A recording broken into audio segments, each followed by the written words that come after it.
Wenn dir Ausmisten schwerfällt, dann liegt das vielleicht nicht daran, dass du zu unordentlich bist. Vielleicht liegt es daran, dass dein Gehirn in einem alten Gegenstand nicht einfach nur Zeug sieht, sondern Erinnerung, Möglichkeit, Schuldgefühl und die leise Angst, gleich etwas falsch zu machen. Und genau deshalb tut dieser Satz so weh. Na dann, miste doch einfach mal aus. Einfach, klar, danke. Das ist ungefähr so hilfreich wie, dann entspann dich doch einfach. Oder dann denk halt nicht so viel nach. Für viele Menschen ist daran nämlich überhaupt nichts einfach. Und weißt du, was das Merkwürdige ist? Die meisten Menschen, denen Ausmisten schwer fällt, haben kein Ordnungsproblem. Sie haben ein ganz anderes Problem. Und sobald du weißt, welches, wird sich vieles davon anders anfühlen. Nicht leichter auf Knopfdruck, aber anders, ehrlicher, machbarer. Darum geht es heute. Kennst du das? Du willst eigentlich loslegen. Wirklich. Du schaust auf die Kiste im Flur, den zu vollen Schrank, die Schublade mit den Dingen, die irgendwie weder wichtig noch unwichtig sind. Und plötzlich bist du innerlich schon müde, bevor du überhaupt angefangen hast. Da liegt zum Beispiel ein altes Kabel. Passt seit Jahren zu gar nichts mehr. Aber theoretisch, vielleicht, irgendwann, man weiß ja nie. Und in diesem Moment passiert etwas, das andere von außen oft gar nicht sehen. Sie sehen einen Gegenstand. Aber du spürst gleichzeitig 5 Dinge. Das war mal teuer. Das ist doch noch gut. Vielleicht brauche ich das nochmal. Das erinnert mich an etwas. Und wenn ich es weggebe und später bereue, ärgere ich mich selbst. Also bleibt es. Nicht, weil du unfähig bist, sondern weil Loslassen für viele Menschen keine reine Sachentscheidung ist. Es ist eine Mischung aus Unsicherheit, Bindung, Entscheidungsmüdigkeit und dem Wunsch, nichts falsch zu machen. Deshalb geht es heute nicht darum, wie du dich endlich zusammenreißt, sondern darum, warum fällt das so schwer? Welcher Blickwinkel hilft wirklich? Und wie kann es leichter gehen? Ohne Druck, ohne Selbstbeschimpfung und ohne dieses völlig unrealistische, heute entrümple ich mein ganzes Leben in 4 Stunden. Stopp! Hör auf, dich selbst anzugreifen. Bevor wir über Lösungen sprechen, müssen wir mit etwas aufhören. Mit diesem inneren Satz, was stimmt eigentlich nicht mit mir? Der hilft nicht. Der macht nur Druck. Und Druck ist bei diesem Thema wie Benzin auf einem kleinen Küchenbrand. Es zischt kurz eindrucksvoll. Aber man steht danach nur noch panischer da.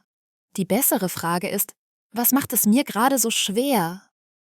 Das ist ein riesiger Unterschied. Die erste Frage greift dich an. Die zweite schaut auf die Hürde. Und diese Hürden sind meistens sehr menschlich. Hürde 1. Du willst keine Reue riskieren. Viele Gegenstände bleiben nicht, weil sie so nützlich wären, sondern weil wir Angst haben, später festzustellen, das war ein Fehler. Nicht, ich liebe diese kaputte Auflaufform so sehr, sondern was, wenn ich nächste Woche genau so eine brauche? Du hebst also nicht nur den Gegenstand auf, du hebst dir die Möglichkeit auf, später nicht falsch gelegen zu haben. Dazu kommt noch etwas. Unser Gehirn bewertet Dinge automatisch höher, sobald sie uns gehören. Studien zeigen, für eine Tasse, die uns gehört, verlangen wir im Schnitt doppelt so viel, wie wir für dieselbe Tasse im Laden zahlen würden.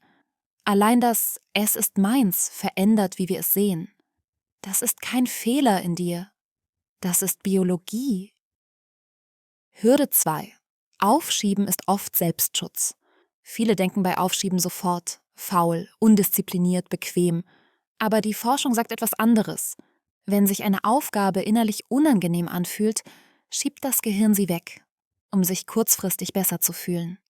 Nicht, weil die Aufgabe unwichtig wäre, sondern weil sie emotional anstrengend ist. Aufschieben ist in der Psychologie kein Disziplinproblem, sondern ein Gefühlsproblem. Das System schützt sich vor etwas, das sich schwer anfühlt. Wenn du also Ausmisten aufschiebst, heißt das nicht, mir ist das egal. Es kann genauso gut heißen, mein System versucht gerade Überforderung zu vermeiden. Hürde 3. Manche Dinge tragen mehr als nur ihren Gegenstandswert. Manche Dinge sind nicht schwer, aber das, was an ihnen hängt, ist schwer. Nicht der Pullover, sondern die Erinnerung, nicht das Hobbyzeug, sondern die Hoffnung, dass man irgendwann doch nochmal zu dieser Version von sich zurückfindet. Nicht die alten Unterlagen, sondern das Gefühl, ich darf nichts falsch machen. Verlust tut uns spürbar mehr weh, als ein gleichwertiger Gewinn uns freut. Das ist messbar. Weggeben aktiviert im Gehirn dieselben Regionen wie ein kleiner Schmerz. Du wirfst also nicht einfach etwas weg. Es fühlt sich an wie ein kleiner Abschied von Vergangenheit, Hoffnung oder Möglichkeit. Kein Wunder, dass das nicht leicht ist. Hürde 4. Scham macht klein, nicht handlungsfähig. Und jetzt kommt der besonders gemeine Teil. Je schlechter du dich wegen deines Chaos fühlst, desto schwerer wird es anzufangen. Denn Scham macht nicht klar. Scham macht klein. Dann denkt man, ich müsste das längst geschafft haben. Andere kriegen das doch auch hin. Warum bin ich so? Und genau diese Gedanken machen das Thema noch schwerer. Deshalb ist Stopp nicht: Hör auf, unordentlich zu sein. Stopp heißt: Hör auf, dich bei jedem Stapel gleich mitzuverurteilen. Du bist nicht das Chaos. Du bist nicht dein Stapel. Du hast kein Charakterproblem. Du hast ein Reibungsproblem. Und Reibung kann man verringern. Sort 3 Blickwinkel, die wirklich etwas verändern. Jetzt kommt der Teil, auf den ich mich am meisten gefreut habe. Nicht, wie mistet man aus, sondern wie denkt man so darüber, dass es innerlich leichter wird. Manchmal braucht es keine neue Methode. Manchmal braucht es erstmal einen neuen Blick. Blickwechsel 1. Von Wegwerfen zu verstehen. Statt sofort zu fragen, behalte ich das oder kommt das weg? Frag dich lieber, was hängt für mich eigentlich daran? Ist es Erinnerung, Schuldgefühl, Hoffnung, Angst vor Reue? Allein diese Frage kann viel verändern. Denn dann merkst du, du hängst vielleicht gar nicht an der Kiste. Du hängst an dem Gedanken, vielleicht brauche ich sie noch. Nicht jeder aufgehobene Gegenstand ist ein Platzproblem. Manche sind vertagte Entscheidungen in Dingform. Blickwechsel 2. Von Verlust zu Dankbarkeit. Statt zu denken, ich muss das wegwerfen, frag dich, was hat mir dieses Ding einmal gegeben? Vielleicht war es hilfreich. Vielleicht war es schön. Vielleicht stand es mal für einen guten Plan. Vielleicht war es mal genau richtig. Und vielleicht darf es genau deshalb jetzt gehen. Nicht, weil es wertlos ist, sondern weil sein Platz in deinem Leben schon gewesen sein darf. Nicht raus damit, sondern danke, du hast deinen Job getan. Das klingt vielleicht klein, aber es verändert, wie sich Loslassen anfühlt.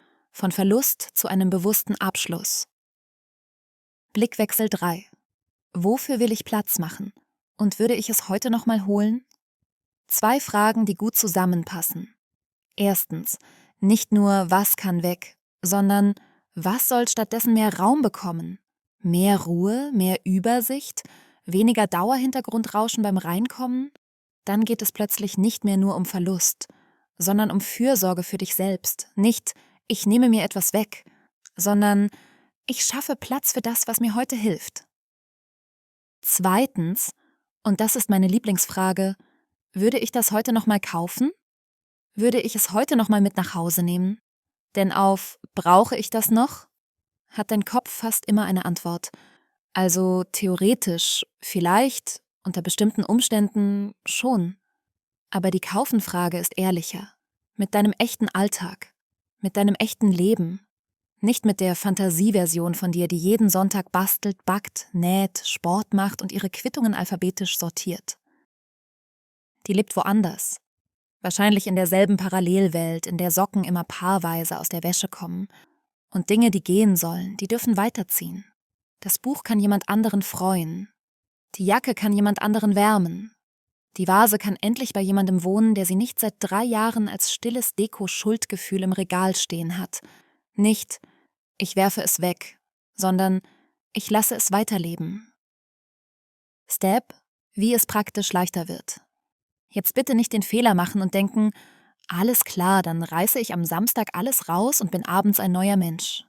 Nein, genau da kippt es meistens wieder. Denn loslassen wird nicht leichter, wenn du dich überforderst. Es wird leichter, wenn du die Hürde kleiner machst. Schritt 1. Klein genug, dass dein Gehirn nicht gleich wegrennt. Nicht das ganze Zimmer, nicht der ganze Schrank, nicht die Kategorie Papier, sondern eine Schublade, ein Fach, eine Kiste, 10 Teile. Oder einfach 10 Minuten. Nicht einmal alles, sondern öfter wenig. Das klingt unspektakulär, funktioniert aber oft viel besser. Gewohnheiten entstehen nicht durch einmalige Kraftakte, sondern durch regelmäßige kleine Schritte, die dein Gehirn als machbar abspeichert.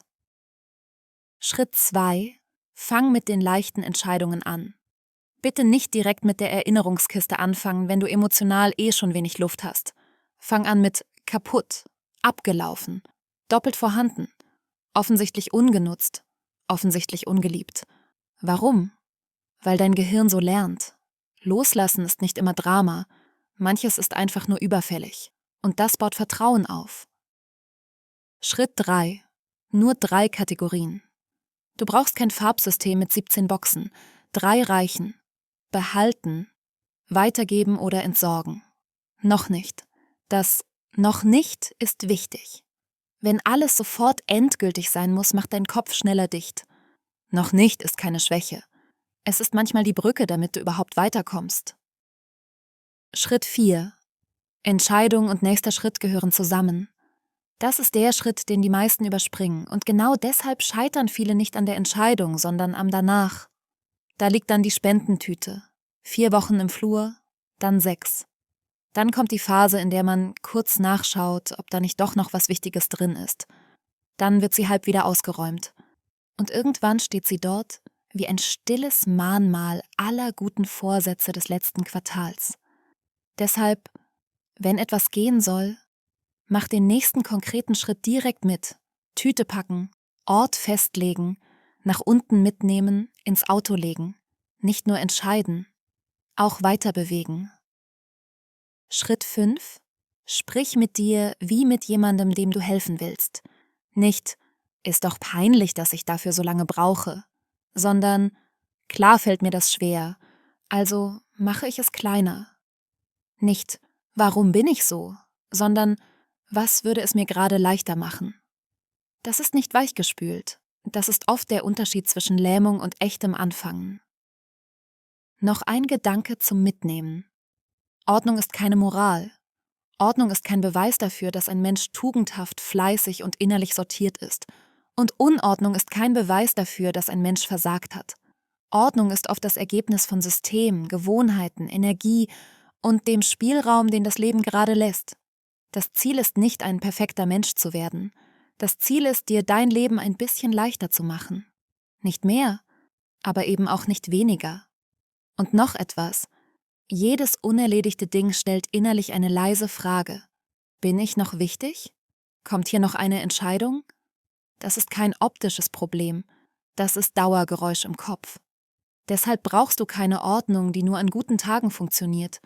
Du brauchst eine Ordnung, die auch dann noch trägt, wenn du müde bist, genervt bist oder einfach keine Lust hast. Fazit: Vielleicht ist Ausmisten gar nicht so schwer, weil du zu sehr an Dingen hängst. Vielleicht ist es schwer, weil dein Gehirn bei diesen Dingen viel mehr sieht als nur Zeug. Sicherheit, Erinnerung, Hoffnung und manchmal einfach zu viele Entscheidungen auf einmal. Deshalb bringt es so wenig, wenn jemand sagt, na dann räum doch auf. Die bessere Frage wäre, was macht es dir gerade schwer? Denn genau da beginnt echte Veränderung. Nicht mit Druck, sondern mit Verstehen.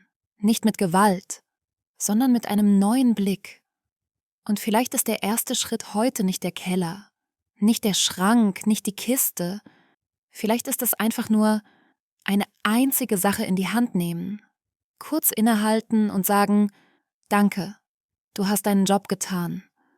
Wenn dieses Video dir heute irgendetwas gegeben hat, einen Gedanken, ein kleines Aufatmen, das Gefühl, ich bin damit nicht allein, dann freue ich mich über einen Daumen hoch.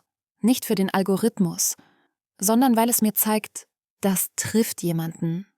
Das ist nicht egal. Ein Like reicht, ein Abo reicht.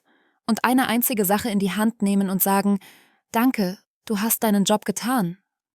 Das reicht auch, denn der erste Schritt muss nicht groß sein. Er muss nur echt sein.